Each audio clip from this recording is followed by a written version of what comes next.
നീ എന്നും ക്ലാസ്സിൽ താമസിച്ചല്ലേ വരുന്നത്. ഇനി വീട്ടിൽ നിന്ന് ആരെങ്കിലും വിളിച്ചോണ്ട് വന്നിട്ട് കയറിയാൽ മതി കേട്ടല്ലോ.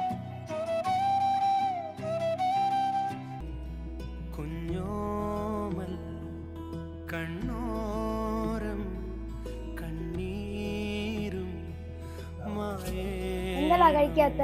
ഒന്നുമില്ലടി. വേണ്ട, കുഴപ്പമില്ല. കുഴപ്പമില്ലടാ, വാ എന്റെ കഴിക്കാം.